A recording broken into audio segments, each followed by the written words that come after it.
I hope you are doing amazingly well.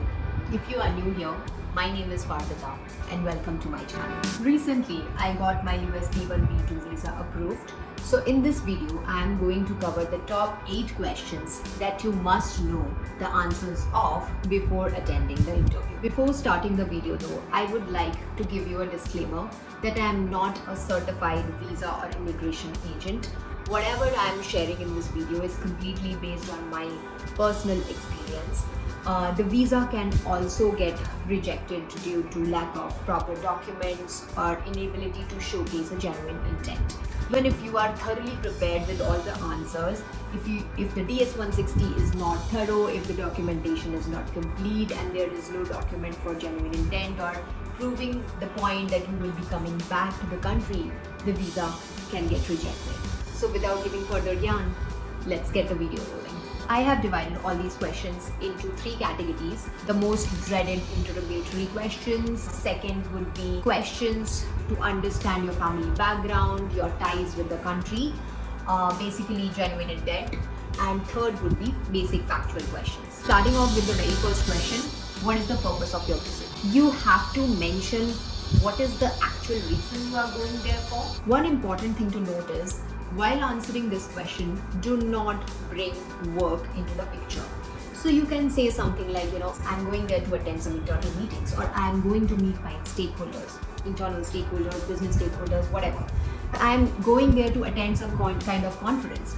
These all categories, if you think about them, does not involve any kind of work. It is more around discussing, it is more around meeting. So your answer should not be like, I'm going there to work on this thing.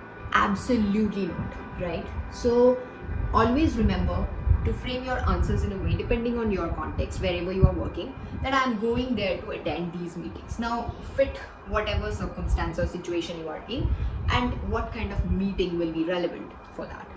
Be very genuine with the answers. Second question is more to establish your credibility. So the question can be around the lines of, why only you have been selected? Or what makes you different from others that you are visiting US, right? These can be the questions. It can be asked in any way. To that question, you have to establish your credibility.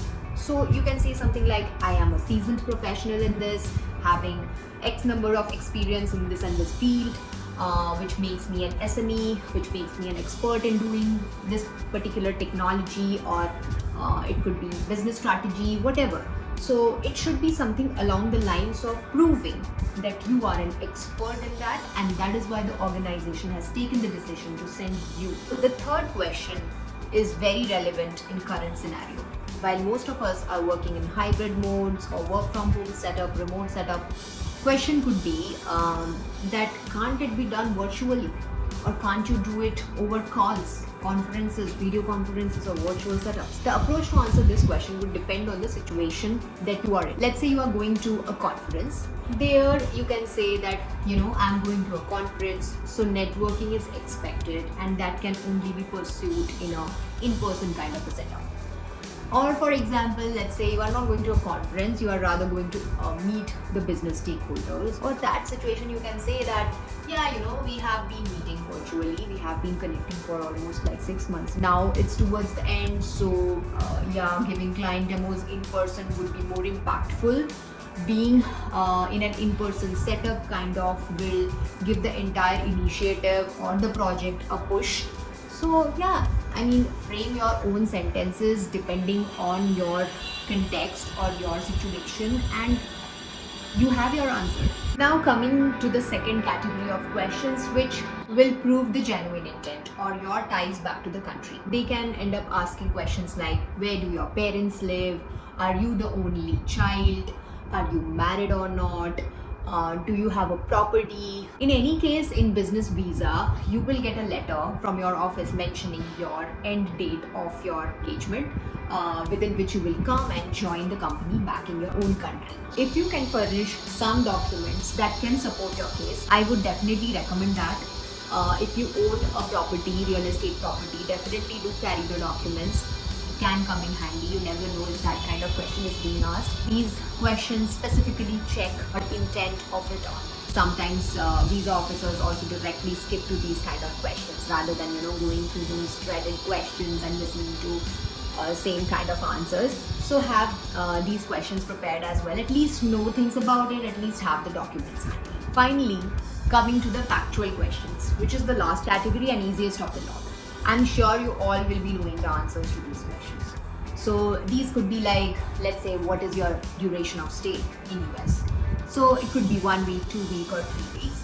Try to keep it within 3 weeks or 3 weeks at max. Second question could be going to cover your expenses, right, when you are staying in US. So if it is a business visa, definitely you are going to say that my company is going to bear all these expenses during my entire stay in US. So it includes your travel, your accommodation, your even per diem, everything. They can also ask questions like at which level you work, how much experience do you have, where are you going to stay in US. For that, you should already know where you are going to stay, maybe in a company provided hotel, or at least put some kind of landmark that near to this place I will be taking an accommodation.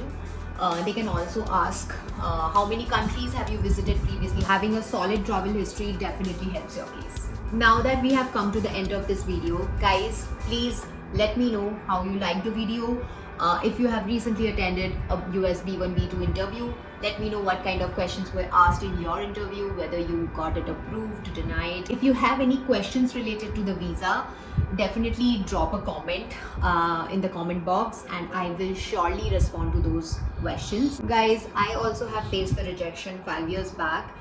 Most important suggestion would be, don't stress about the interview. Don't overthink that much. Prepare well, know the answers, and have confident stature. I think you will definitely get through. If you like this kind of content, please show some love by liking, sharing, and subscribing. Thanks, guys.